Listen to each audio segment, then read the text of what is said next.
Okay, so hello and welcome back.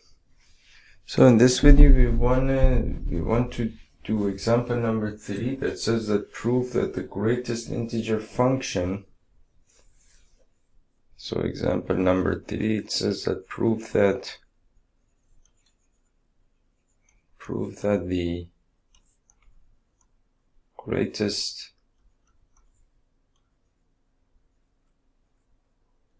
integer function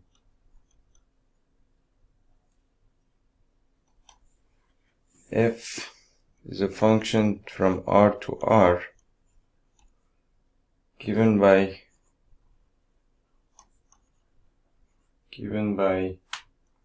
f of x is equal to the greatest, basically the greatest integer function is denoted by basically these brackets, and then you put the argument inside these brackets. You want to prove that this function is neither 1 1 or nor unto. Is neither 1 1 nor unto, where basically this notation denotes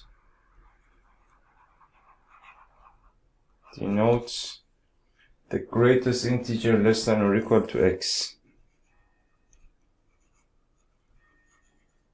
The greatest integer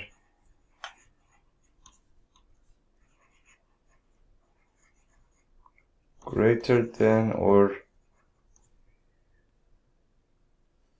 actually less than, less than or equal to x. The greatest integer less than or equal to x. Right?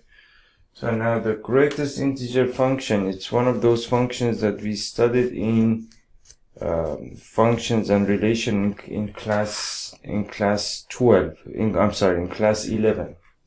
And it's not, some calculators call it the floor function, meaning that what the function does is that it gives you the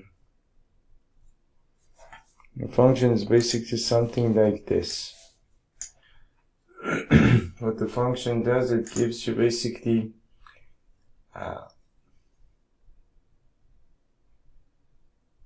you can say that for all real numbers x, you can say for all real numbers x, the greatest integer function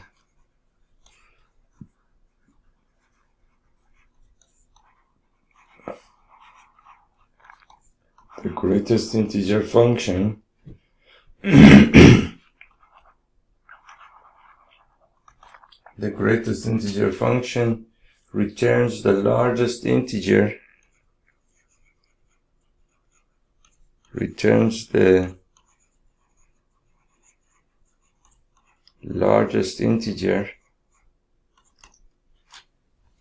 less than or equal to x.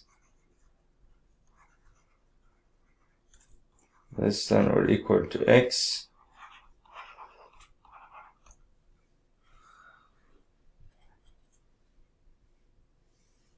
Meaning that you could say in essence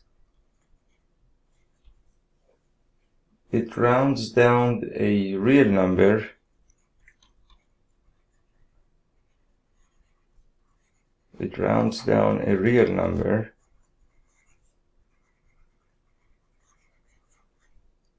to the nearest integer.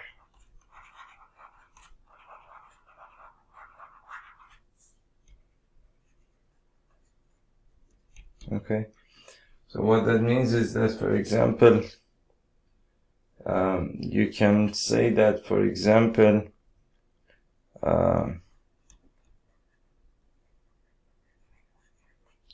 the if the argument of the greatest integer function is 1, then it gives you 1.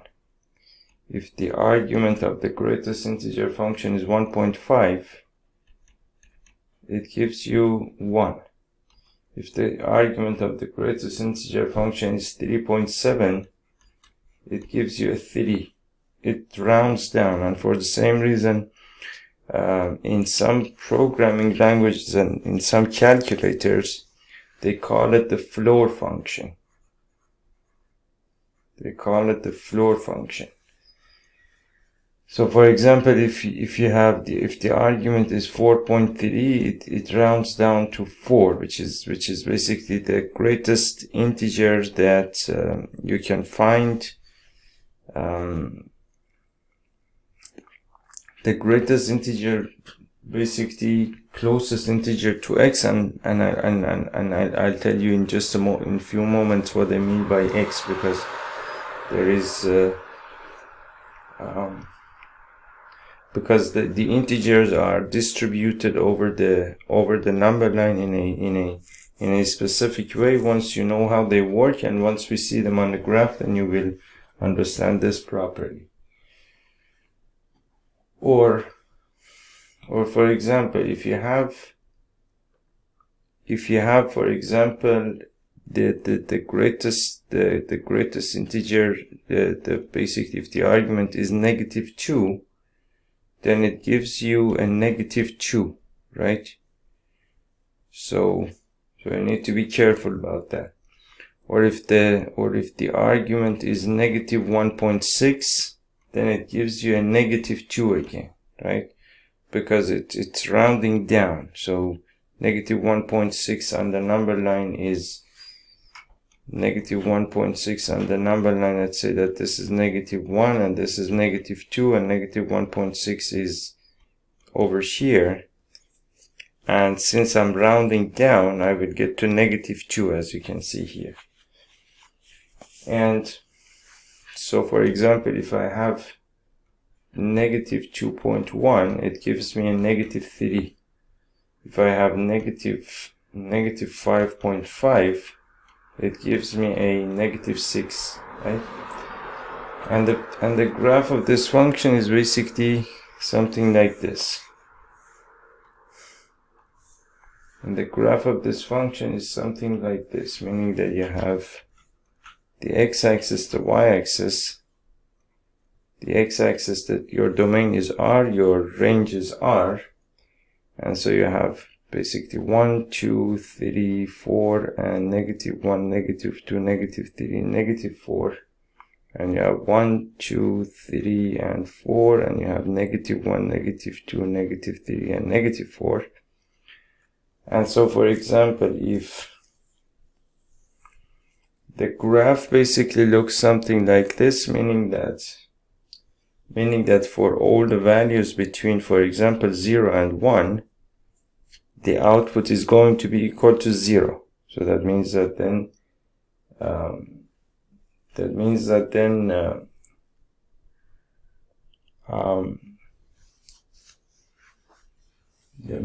then you are going to get, meaning that if my input, for example, is 0.5, then my output is going to be, for example, 0, right?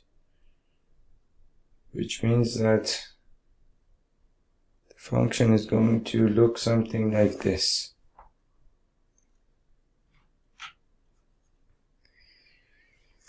If for all the inputs between basically 1 and 2, right, the output is going to be simply 1.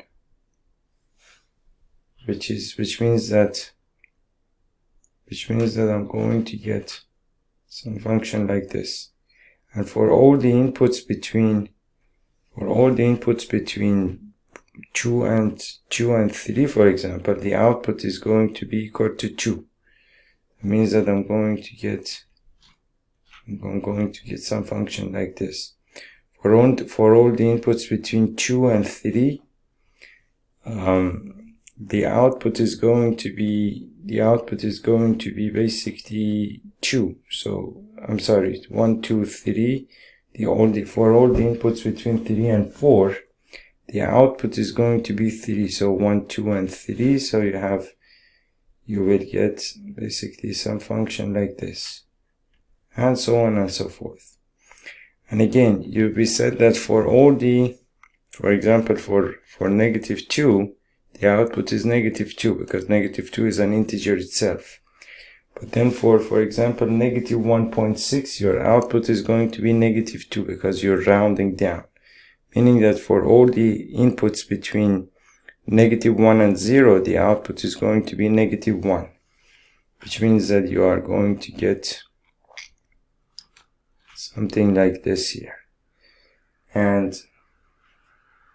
And for all the inputs between, for example, -1 and -2, the output is going to be -2, which means that you are going to get some function like this.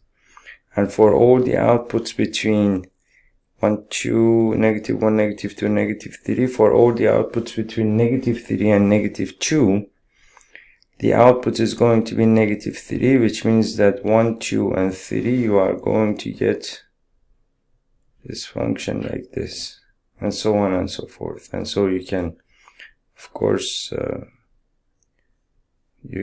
course, go something like this, and so on and so forth. But now you get the idea.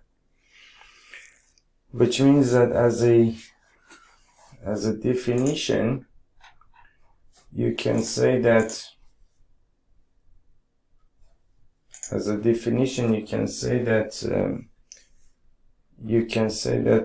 basically the function, you can say that the function f from R to R, defined by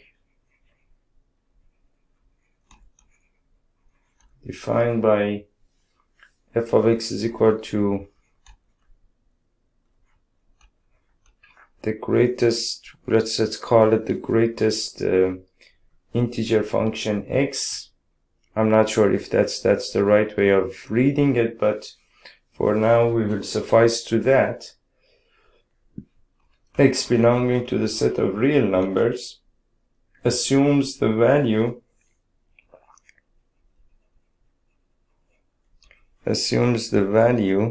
of the greatest integer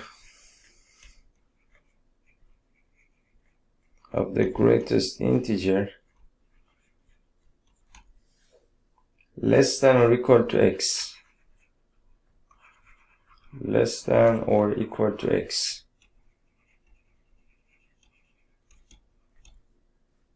Such a function is called the greatest integer function, and this is called the greatest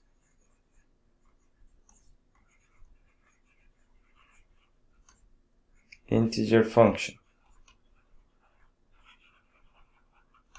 And here you have the graph, and you can say that from the definition of x, or from the definition of the function,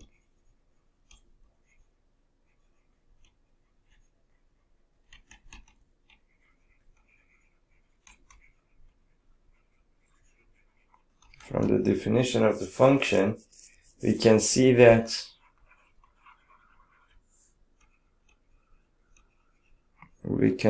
that basically if the argument of the function is x, the output is going to be equal to -1 for all x's between -1 and 0.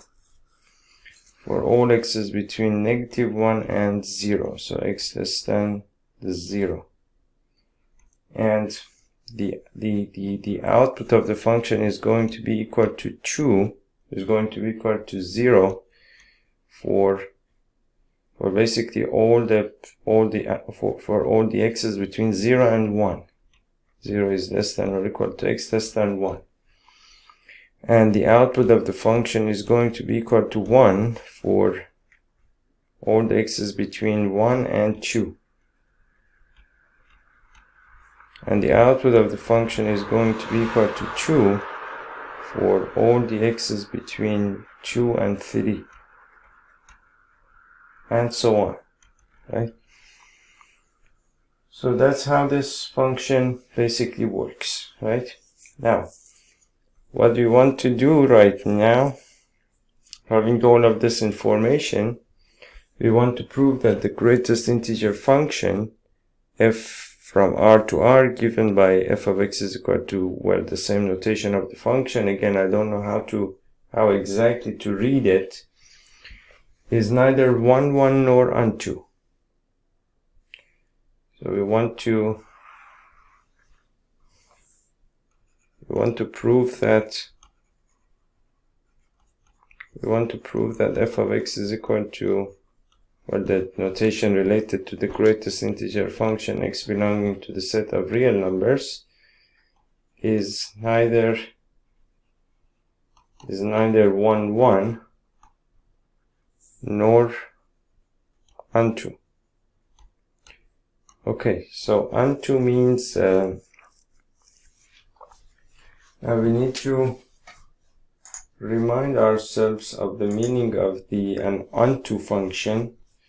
So we had a couple of terms there. We had 1, 1. A 1, 1 function, we know what that is. That is injective. We had another type of function which was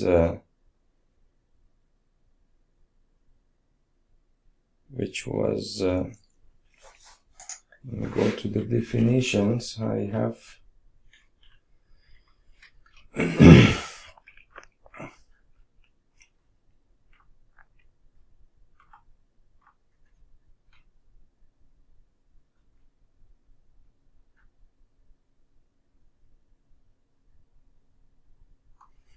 so basically we had the function, we had a type of function which was 1, 1 or injective, and we had another type of, as opposed to the idea of 1, 1, we had also the idea of the function of many 1.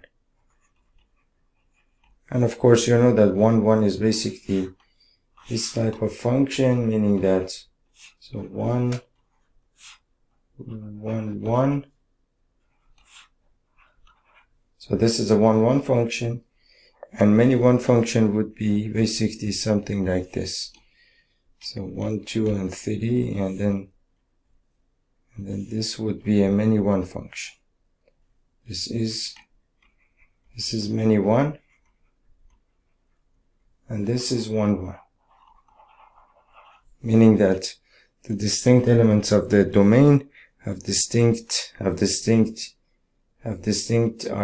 mapped to distinct elements of the codomain, that is 1, 1. But then over here the image of basically distinct elements of the domain are not the same, so you call them 1, 1 and many 1. And then we had also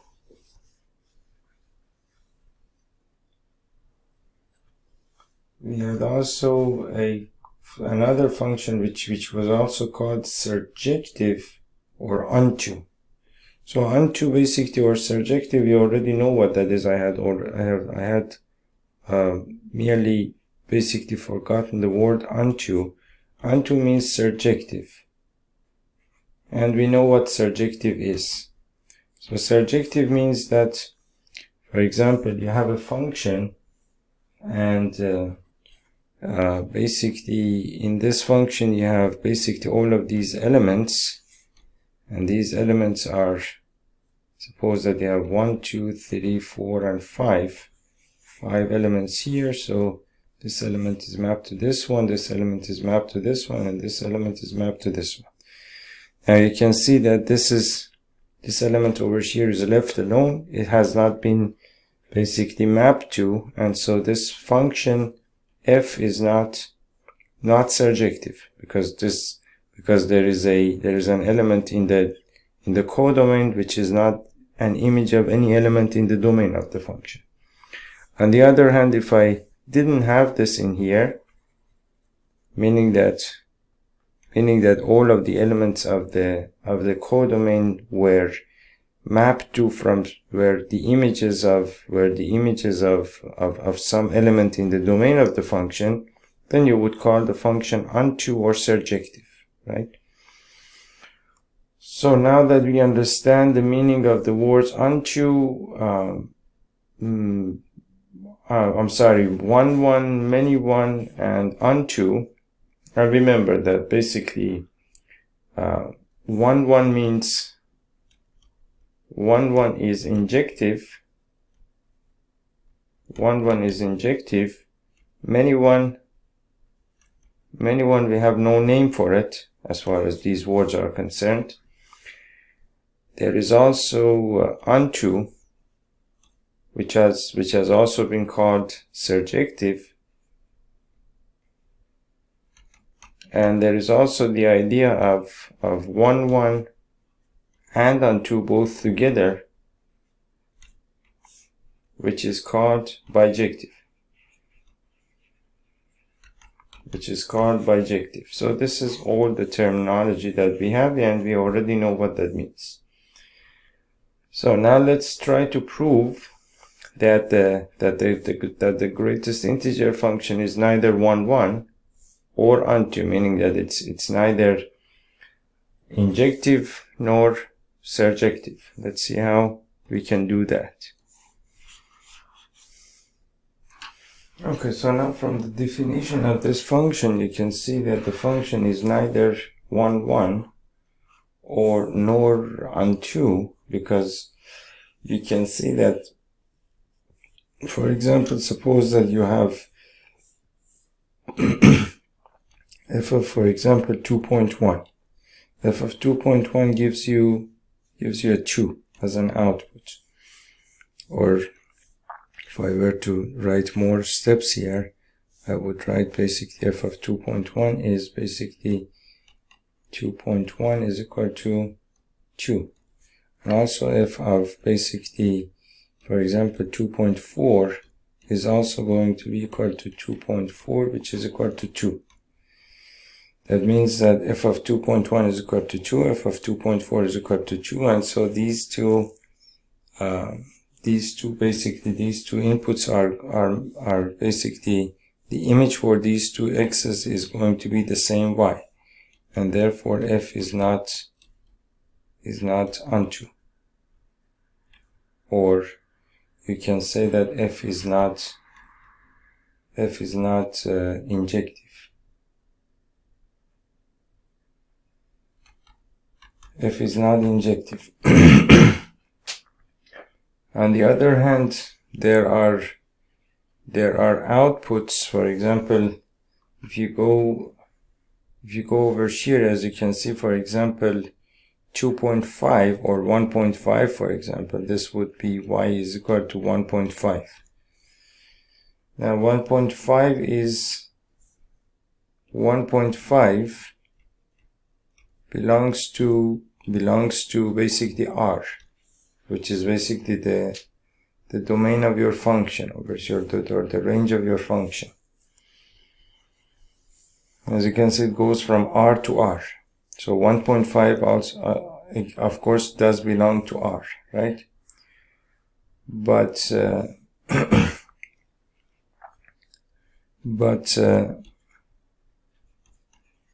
there does not exist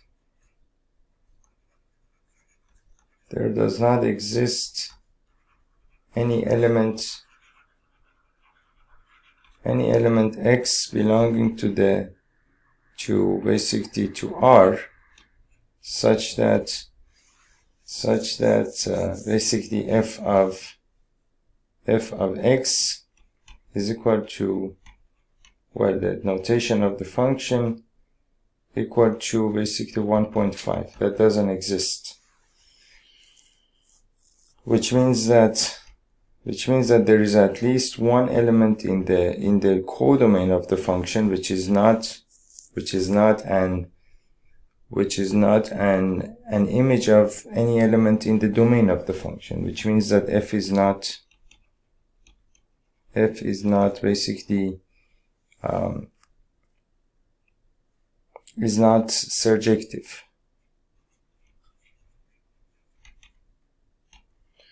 which means that basically the greatest integer function, which means that the greatest integer function is neither injective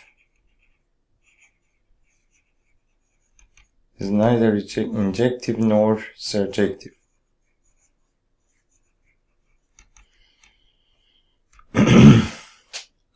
Is neither injective nor surjective. Now let's take a look at the solution here. So the solution is telling me that, so question number 3,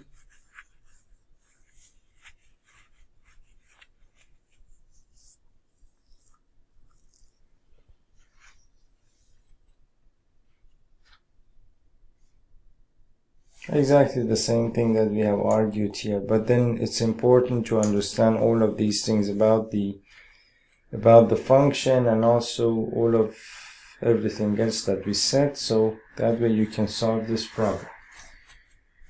Now the next question that we have is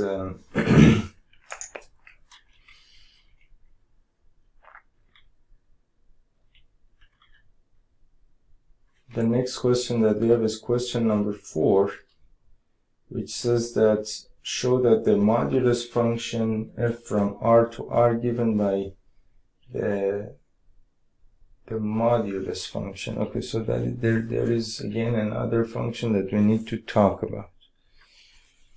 So well, we can do it over here as well. We don't really need to go to any other video. So question number 4, you want to show that the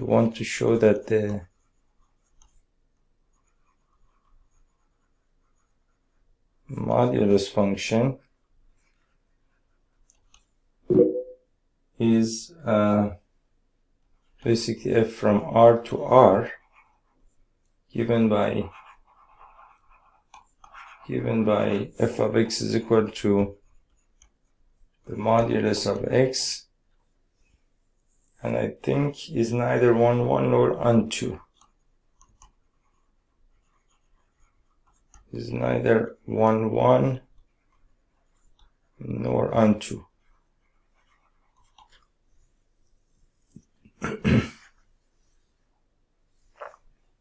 I think that's the absolute value function, if I'm not mistaken, where the modulus of x is x if x is positive,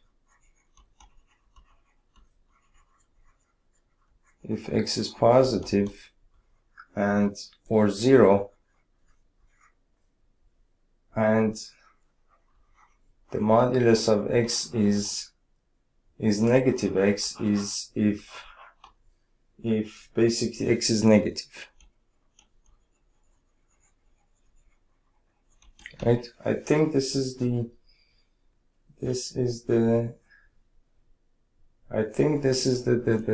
absolute, but let me take a look at the definition of the function.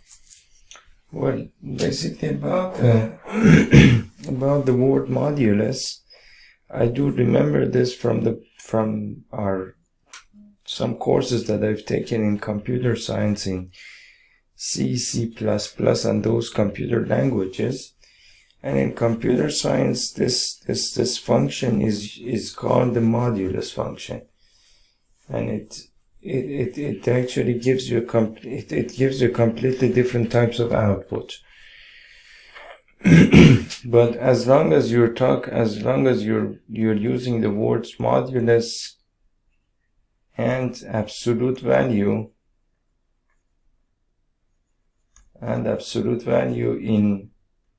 in mathematics, as long as you're using them in basic mathematics, they mean the same thing. unless you use the words in higher mathematics. Then in higher mathematics, they will have different types of meanings. So what that means is that when you say the modulus function, that means basically in this context where we're talking about things, when we are talking about mathematics, the modulus means absolute value, and absolute value means modulus. You can use them interchangeably, and what that means is that the absolute value function, or the modulus function f of x, is equal to basically x if x is greater than or equal to 0, and it's equal to negative x if x is less than 0. Meaning that if you give, and that is equal to the absolute value of x, of course. So absolute value of x is equal to x if x is greater than or equal to 0, and it's equal to negative x is if x is less than 0. Meaning that, for example, if you give this function as 0, it will give you a 0, right? If x is equal to 0, then absolute value of x is equal to 0. If x is equal to 2, it's going to be equal to 2. If x is equal to 2.1, then the absolute value of x is equal to 2.1. If x is equal to negative 2, if x is equal to negative 2, then the absolute value of x is equal to negative 2. And if x is equal to negative 2.1, then the absolute value of negative 2.1 is positive. I'm sorry, this is actually positive. This is actually positive 2, and this is positive 2.1. And what this what this means in basic mathematics, basically the absolute value of the absolute value function basically denotes the distance of a point from the 0 on a number line, meaning that if you have a number line over here, if this is your 0, and this is 1, 2, 3, 4, for example, and this is negative 1, negative 2, negative 3, negative 4, then basically when you say the absolute value of 2, what that means is that the absolute value of 2 minus 0, which is equal to the absolute value of 2, is equal to 2, which means that the distance between 0 and 2 is 2 units. And by the same logic, you can say that the absolute value of negative 2 is equal to the absolute value of negative 2 minus 0, which is equal to the absolute value of negative 2, which is equal to 2, which means that the distance from the point negative 2 on the number line from this point 0 is also equal to 2 units. This is 2 units distance, and this is also, and this distance also is 2 units distance. 2 units distance from 0 to 2, that becomes 2 units distance, and from negative 2 to 0 you get also 2 units distance. You can of course use the absolute value function for other purposes. For example, you want to calculate the distance between 1 and 3, in which case you will get basically the absolute value of 3 minus 1 is equal to the absolute value of 1 minus 3 is equal to the absolute value of basically either 3 minus 1 is equal to 2, which is equal to also the absolute value of negative 2, which is equal to 2, which means that basically the distance between 1 and 3 is 2 units distance, and so on and so forth, right? And the graph of this function will therefore be something like this. We said that for positive x's and for 0, the absolute value of x is going to be equal to x itself, meaning that you get a 45-degree line. Meaning that in this, at least in this part, f of x is equal to x, right? And in this part over here, f of x is equal to simply negative x. You will get a line with a 45-degree angle, but then the slope of the line is negative. Here the slope of the line is positive. And so what that means is that basically all of these negative y's, these are not a part of the range of the function. All of these y's are the part of the range of the function, and this is the set R, real values, and this is the set R, real numbers and real numbers. And as you can see, for example, the absolute value of 2 is equal to 2, and the absolute value of negative 2 is also negative 2. And therefore, since distinct values of the domain of the function don't have basically distinct images in the range, in the codomain of the function, then you can say that, of course, f is not 1, 1, right? Because 2 can give you positive 2 can give you an output 2, negative 2 can give you an output positive 2 again. And for all of these values that you have down here, the negative y's, these y's are not the image of any of the members of the domain of the function, and therefore the function is not onto, or it's not surjective. So then you can simply say that basically you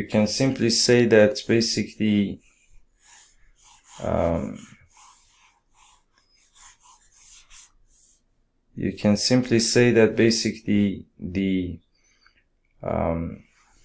I could write that in mathematical notation, or you could simply write, for example, the absolute value of negative 2 is equal to 2, and the absolute value of 2 is also 2, and therefore f is not 1, 1 or 1, 1 or basically injective. Also, the notation that, or the condition that you use for injection of a function, we say that if for every a and b belonging to x, then if f of a is equal to f of b, that implies that a is equal to b. Now, if I assume that basically f of a is equal to f of b, then what that means is that basically the absolute value of, since the function is f of x is equal to the absolute value of x, then that means that the absolute value of a is equal to the absolute value of b. And so that means that since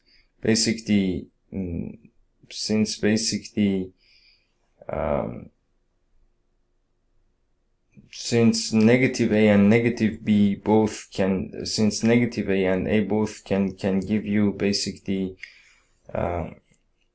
the output, the absolute value of a, then the absolute value of a here becomes plus or minus a, and the absolute value of b becomes plus or minus b, right? Which means that a is equal to plus or minus b, and therefore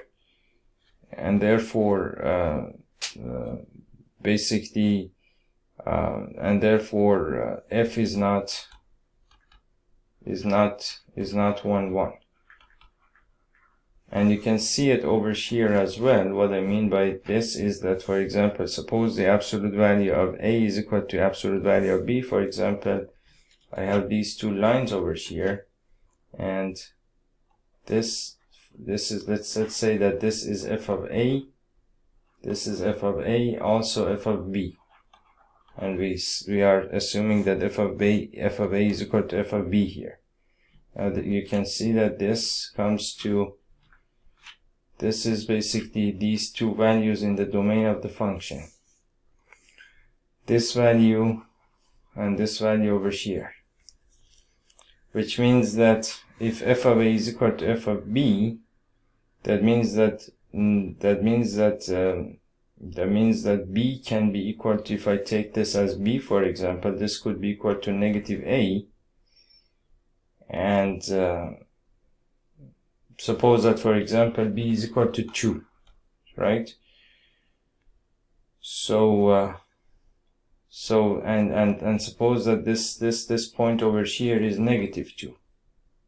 Then negative of negative 2 is equal to positive 2, which is equal to this thing over here. So that means that then I can say that a is equal to plus or minus b, meaning that a can actually be equal to negative b. And for that, and we have come to this conclusion by assuming that f of a is equal to f of b. That means that the function cannot be injective. On the other hand, we can say that for to show that the function is not basically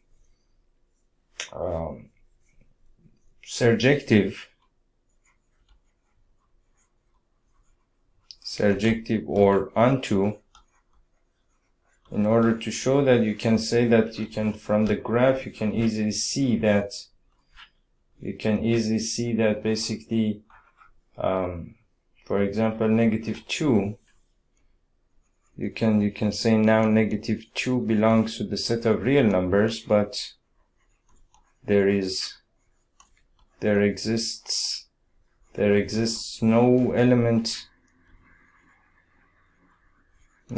x belonging to the set of real numbers, such that f of x is equal to the absolute value of x is equal to negative 2.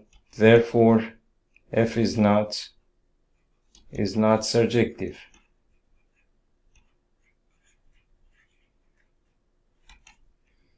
In simple language, you can say that negative 2, or all the negative real numbers down here, have been left out, meaning that they are not the image of any of the elements in the domain of the function, and so the function is not surjective, right?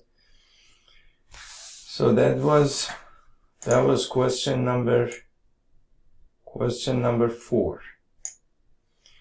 Now in the next question we have another, well, unusual function, which is called the signum function, that we will talk about that in the next video, and see you in the next video, and thank you.